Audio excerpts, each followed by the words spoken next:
দিয়া স্থান থাকো আজ্ঞা পালি সমূলে নামাৰা মোক দেশৰ নিকালি সাগৰত থাকে যেন মহাৰত্নছয় তেৱে কি হামুকে তাত নকৰে আশ্ৰয়। পৰীক্ষিতক কলিয়ে কৈছে যে কৰা কৃপা দিয়া স্থানত থাকো আজ্ঞা পালি যে বৈষ্ণৱ ৰজা পৰীক্ষিত অলপমান স্থান মোক প্ৰদান কৰা, তুমি যি স্থানেই মোক প্ৰদান কৰিবা মই সেই ঠাইতে থাকিম, তোমাৰ আজ্ঞা পালি তোমাৰ আজ্ঞা পালন কৰি মই তুমি দিয়া স্থানতেই থাকিম, কিন্তু থাকিবলৈ অলপমান মোক স্থান প্ৰদান কৰা। কলিয়ে কৈছে যে সমূলে নামাৰা মোক দেশৰ নিকালি।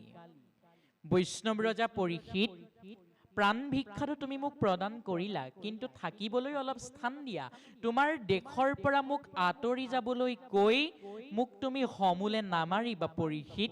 এইদৰে কলিয়ে কৃতাঞ্জলি কৰি পৰীক্ষিতৰ চৰণত ধৰিছে। কলিয়ে পৰীক্ষিতক কৈছে সাগৰত থাকে যেন মহাৰত্নছয়, যিদৰে সাগৰৰ মহাৰত্নবিলাক থাকে সেই মহাৰত্নবিলাকত যিদৰে শামুকে আশ্ৰয় লয় ঠিক তেনেদৰে তোমাৰ এই সহাগৰা ধৰণীখনৰ কিঞ্চিত স্থান হলেও মোক থাকিবৰ বাবে প্ৰদান কৰা পৰীক্ষিত। কলিয়ে কৈছে সাগৰত থাকে যেন মহাৰত্নছয় তেবে কি শামুকে তাত আশ্ৰয় নকৰয়। পৰীক্ষিত সাগৰৰ ৰত্নবিলাকত শামুকে আশ্ৰয় কৰাৰ দৰে তোমাৰ এই বিশাল সাম্ৰাজ্যখনৰ যিকোনো এটা প্ৰান্তত হলেও মোক থাকিবৰ বাবে স্থান দিয়া, যি স্থানেই দিবা তোমাৰ আজ্ঞাকে সাৰোগত কৰি সেই স্থানতে বসবাস কৰিম পৰীক্ষিত। কলি এনেদৰে কোৱাৰ পাছতে পৰীক্ষিতে কি কৰিছে, এৰাম কুনগ্ৰাম নগৰত অন্ত্যজাতি নাই, চন্দ্ৰালতো ধিক ভৈলো নেদামো কথাই,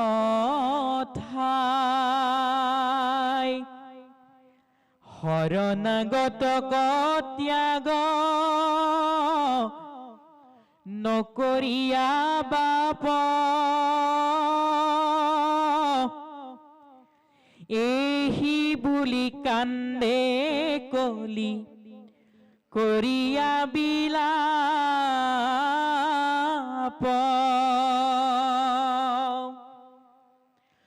কলিয়ে কি কৰিছে, পৰীক্ষিতক কৈছে যে হে নৃপতি পৰীক্ষিত, তোমাৰ ৰাজ্যখনত কোনো এনে জাতি নাই যি জাতিয়ে তোমাৰ ৰাজ্যখনত থাকিবৰ বাবে স্থান পোৱা নাই, আনকি চন্দালেও তোমাৰ ৰাজ্যখনত বসবাস কৰি আছে, তেনে ক্ষেত্ৰত তুমি মোক থাকিবৰ বাবে অলপমান স্থান প্ৰদান কৰা পৰীক্ষিত।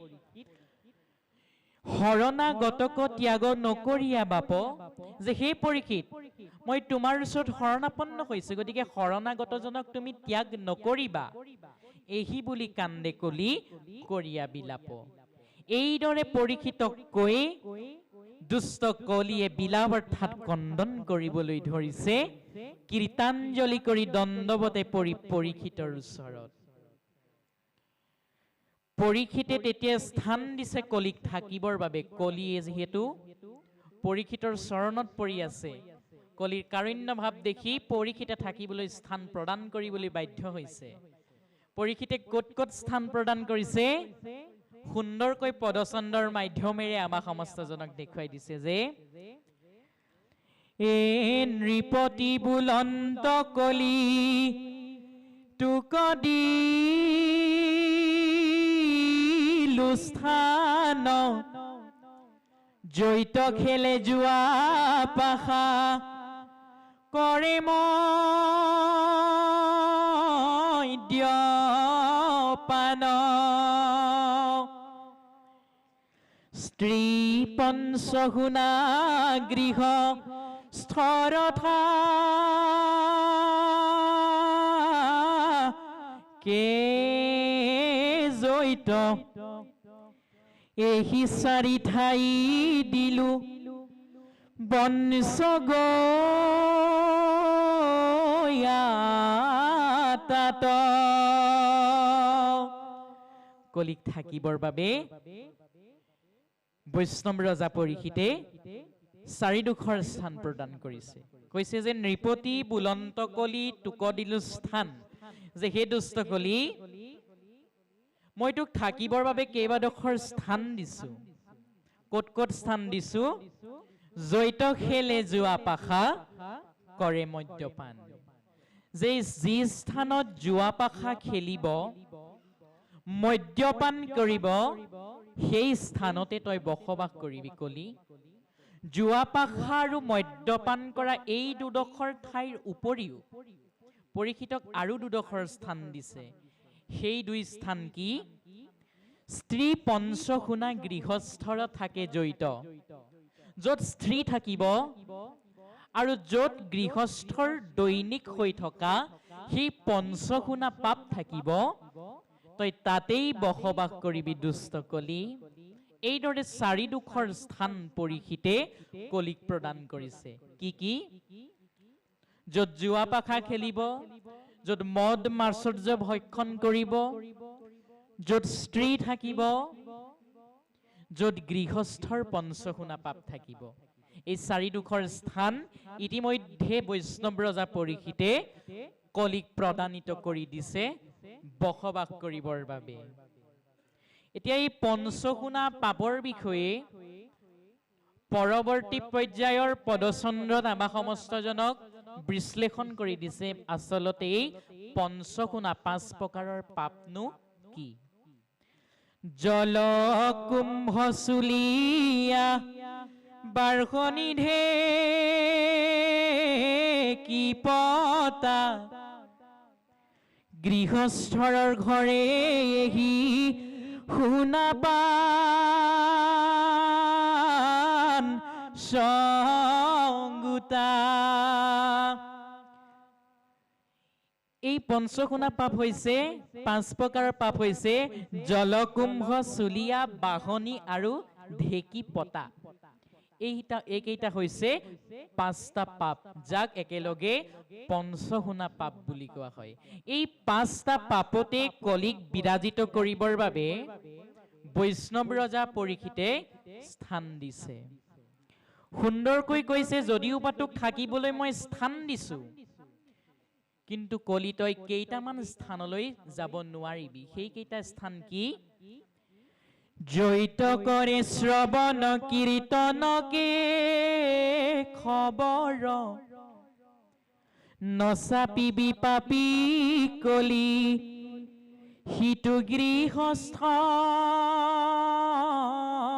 ওচৰ কলিক কৈছে যে যদিও বা মই তোক থাকিবলৈ চাৰিডোখৰ স্থান প্ৰদানিত কৰিলো কিন্তু হে দুষ্ট কলি জৈত কৰে শ্ৰৱণ কীৰ্তন কেশৱৰ যিখন গৃহত যদুপতি ঈশ্বৰ কৃষ্ণ কেশৱৰ বা মাধৱৰ গুণনাম পুৱা গধূলি শ্ৰৱণ কীৰ্তন কৰি থাকিব সেইখন গৃহৰ গৃহস্থৰ ওচৰলৈ তই কদাপিতো চাপি নাযাবি কাষ চাপি নাযাবি যদিহে যাও মাধৱৰ মহাকৃপে পুৰিটোক ভস্ম কৰি পেলাব মাধৱ শব্দটোৰ অৰ্থ হৈছে মা মানে লক্ষ্মী আৰু ধৱ মানে হল স্বামী লক্ষ্মীপতি হোৱাৰ বাবে যদুপতি ঈশ্বৰ কৃষ্ণৰ নাম মাধৱ সেইজনা মাধৱৰ গুণনাম যিখন গৃহত পুৱা গধূলি শ্ৰৱণ কীৰ্তন হব সেইখন গৃহলৈ তই কদাচিতো নাযাবি কলি এইদৰে আদেশ প্ৰদান কৰিছে পৰীক্ষিতে কৈছে বলি বিশ্বদেৱ পঞ্চ যজ্ঞ যাৰ নাই তাৰ পঞ্চ স্থানত থাকিবি সৰ্বদাই যে সেই দুষ্ট কলি যিখন গৃহত যদুপতি ঈশ্বৰ কৃষ্ণৰ গুণনাম শ্ৰৱণ কীৰ্তন নকৰে, পুৱা গধূলি ঈশ্বৰ উপাসনা নকৰে, সেইখন গৃহতেই তই বাস কৰিবি কলি। গতিকে আমি সমস্তজনে এইবিলাক কথা জানি পুৱা গধূলি ঈশ্বৰ উপাসনা যদি নকৰোঁ, তেনেহ'লে আমি সমস্তজনে নিজেই বিবেচনা কৰিব লাগিব যে আমাৰ গৃহত আচলতে কোনে বাস লৈছে।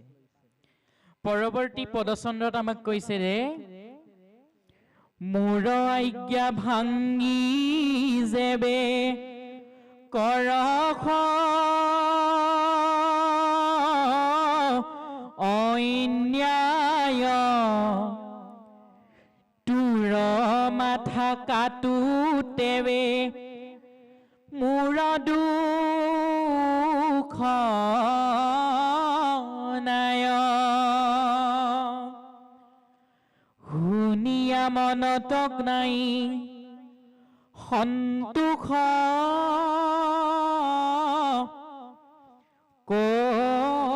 কলিৰ, কৰে কাও বাও বাপ শুনাম হাবীৰ।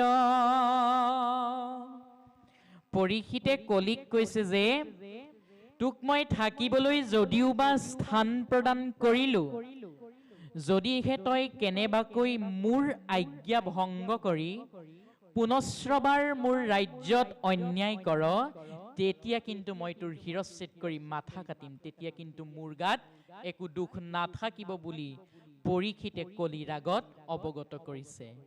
পৰীক্ষিতৰ এনে বচন শুনি কলিৰ মনত সন্তোষ হোৱা নাই। কলিয়ে পৰীক্ষিতক সম্বোধন কৰি কৈছে, কি বুলি কৈছে? পৰিবাৰ বিস্তৰ নোজোৰেইটো স্থান, আৰু কিছু দিওক হেনবাবৰটো প্ৰাণ। যে হে বৈষ্ণৱ ৰজা পৰীক্ষিত,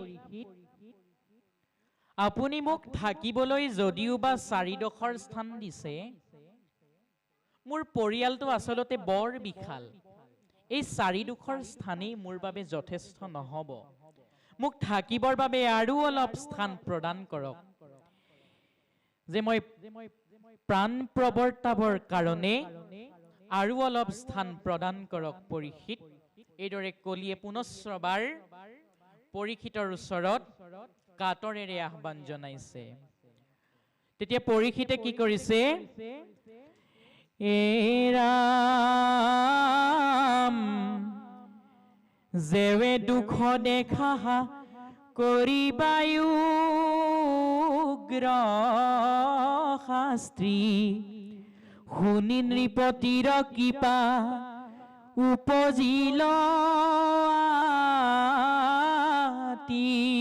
কলিয়ে কৈছে যে পৰীক্ষিত, মই যদিহে তোমাৰ আজ্ঞা ভংগ কৰো কেনেবাকৈ, তেতিয়াহ'লে তুমি মোক যি শাস্তি প্ৰদান কৰা মই মূৰ পাতি ল'ম বুলি পৰীক্ষিতক কলিয়ে কৈছে। কলি এনে বচন শুনি পৰীক্ষিতৰ আকৌ মনত দয়া উপজিছে। পৰীক্ষিতে আকৌ কি কৰিছে? আৰু এডোখৰ স্থান থাকিবলৈ দি দিছে। সেই স্থানডোখৰ কি? দিলো সুবৰ্ণকো তাত বাস কৰক কলি, অধৰ্মৰ গোষ্ঠীক্ৰমে জানতা যাহা চলি। তোক পূৰ্বতেতো 4ডোখৰ স্থান দিছিলোই থাকিবলৈ, যোৱা পাখা মদ মাচৰ্য কৰা স্থান, স্ত্ৰী আৰু পঞ্চশুনা পাপ। যদিও বা তই কৈছে যে তোৰ পৰিয়ালটো বৰ বিশাল, থাকিবলৈ 4ডোখৰ স্থানেই যথেষ্ট নহয়, তেনেহ'লে মই আৰু এডোখৰ স্থান প্ৰদান কৰিছো। সেই স্থানডোখৰে হৈছে সুবৰ্ণ, অৰ্থাৎ সোণ। কলিক থাকিবৰ বাবে সোণতো স্থান প্ৰদান কৰি দিলে। সেই কথাকে জানি ভাগৱত শাস্ত্ৰই আমাক সমস্তজনক উপদেশ প্ৰদান কৰিছে। কি বুলি উপদেশ প্ৰদান কৰিছে? ৰাম হেন শুনি কলি পাছে শৰীৰ সংকুচি, নৃপতিক নমিয়া চলিলা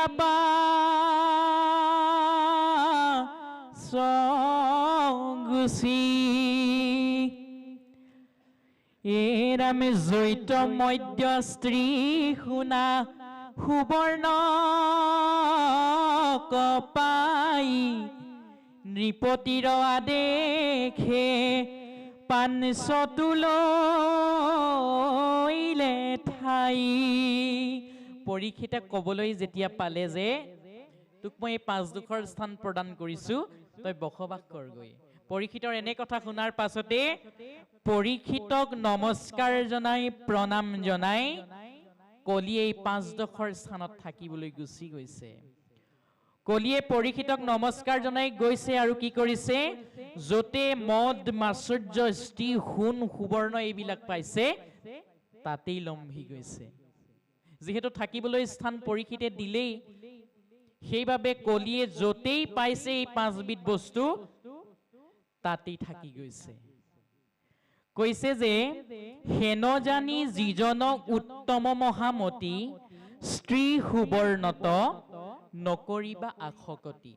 এতিয়া আজি আমি সমস্তজনে জানিলো, আপোনাক সমস্তই পূৰ্বতো জানে, তথাপিতো আজি আমি পদচন্দৰ যোগেদি জানিলো যে কলি এই 5 স্থানত থাকে, য'ত গৃহস্থৰ পঞ্চগুণা পাপ, মদ মাচৰ্য, জুৱা পাশা খেলা স্থান, স্ত্ৰী আৰু সোণ, এই 5 স্থানত যিহেতু কলি থাকে, এই কথাটো জানি আমাৰ সমস্তজনক মহাভাগৱত শাস্ত্ৰ এইটোকে উপদেশ দিছে যে স্ত্ৰী সুবৰ্ণত নকৰিবা আশকতি।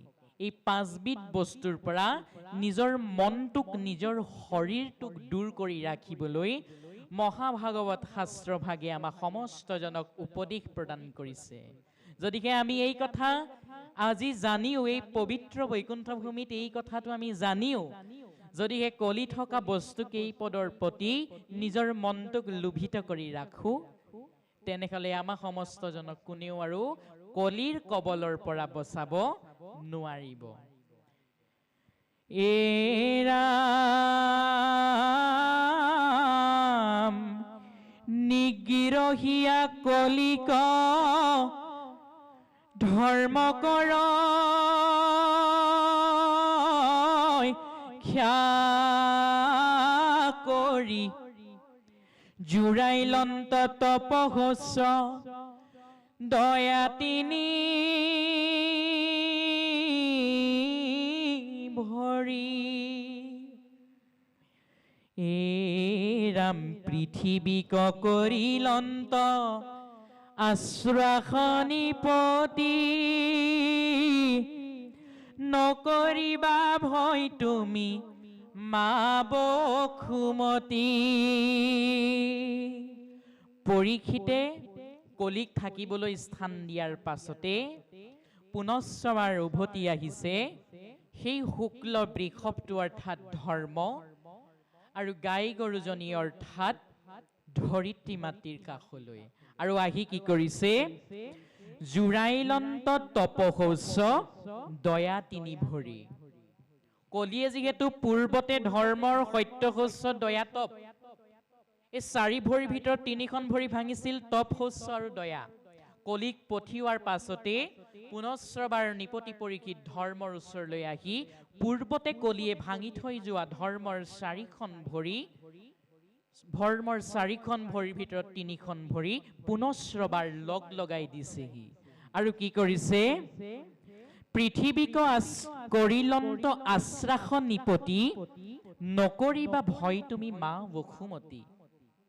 পৰীক্ষিতে বসুমতী মাতৃক অৰ্থাৎ পৃথিৱী মাতৃৰ ওচৰত আহি আশ্বাসবাণী প্ৰদান কৰিছে যে হে মাতৃ ধৰিত্ৰী, তোমালোকৰ শত্ৰুক মই এতিয়া বহু যোজন দূৰলৈ পঠিয়াই দিছো, গতিকে তোমালোকে মনৰ পৰা ভয় ভাৱটো পৰিত্যাগ কৰা। এইদৰে পৰীক্ষিতে ধৰিত্ৰী মাতৃক আশ্বাসবাণী প্ৰদান কৰিছে। পৰীক্ষিতে কৈছে যে যাৱে থাকো মই মহা দুষ্টৰ অন্তক, নাহি কিছু ভয় বুলি নমিলা ধৰ্মক। পৰীক্ষিতে কৈছে যে যেতিয়ালৈকে মই থাকিম তেতিয়ালৈকে মোৰ ৰাজ্যৰ মহন্তৰ ওপৰত কোনো অধৰ্মীয় অত্যাচাৰ কৰিব নোৱাৰিব। মোৰ ৰাজ্যখনত মই থকালৈকে কেতিয়াও অধৰ্মই গা কৰি উঠিব নোৱাৰিব বুলি কৈ পুনশ্ৰবাৰ প্ৰণিপাত জনাইছে সেই শুক্ল বৃষভটিক অৰ্থাৎ ধৰ্ম।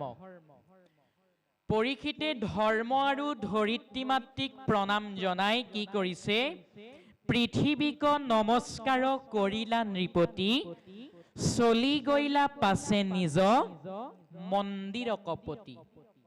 ধৰ্ম আৰু ধৰিত্ৰী মাতৃক প্ৰণিপাত জনাই পৰীক্ষিত নৃপতিয়ে নিজৰ গৃহলৈ অৰ্থাৎ ৰাজপ্ৰসাদলৈ উভতি আহিছে। পৰীক্ষিত যোৱাৰ পাছতে সেই শুক্ল বৃষভ তথা ধৰ্ম আৰু ধৰিত্ৰী মাতৃয়ে কথোপকথন কৰিছে পৰীক্ষিতৰ ওপৰত।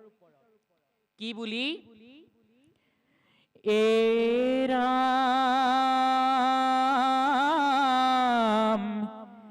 কি কহিব কৌৰৱ ৰাজাৰ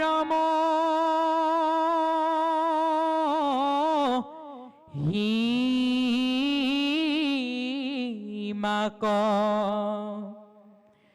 দ্ৰোণীৰ ব্ৰহ্মাস্ত্ৰ বহিনী নদহিলে যাক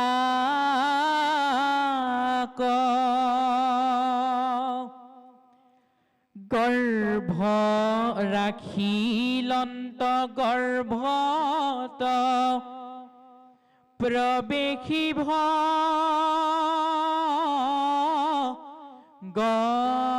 গবন্ত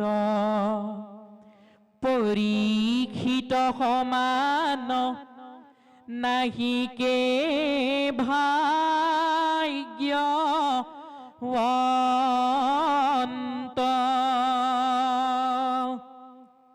ধৰ্মই ধৰিত্ৰী মাতৃক কৈছে যে কি কহিব কৌৰৱ ৰাজাৰ মহিমাক দ্ৰোণীৰ ব্ৰহ্মাস্ত্ৰৰ ব্ৰহ্মী নদহিলে যাক। কৌৰৱসকলৰ বিষয়েনো কি কম? যিজনা নৃপতি পৰীক্ষিত মাতৃৰ গৰ্ভত থাকোতে দ্ৰোণীৰ ব্ৰহ্মাস্ত্ৰয়ো যাক দাহিত কৰিব নোৱাৰিলে, সেই দ্ৰোণীৰ ব্ৰহ্মাস্ত্ৰৰ বহ্নিৰ পৰা ৰক্ষা কৰিবলৈ স্বয়ং যদুপতি ঈশ্বৰ কৃষ্ণই গৰ্ভতে নৃপতি পৰীক্ষিতক সুদৰ্শন চক্ৰৰ জৰিয়তে ৰক্ষণাবেক্ষণ কৰিলে। সেইজন পৰম বৈষ্ণৱ নৃপতি পৰীক্ষিতৰ সমান ভাগ্যৱন্ত আৰু কোনোবা আছে জানো বুলি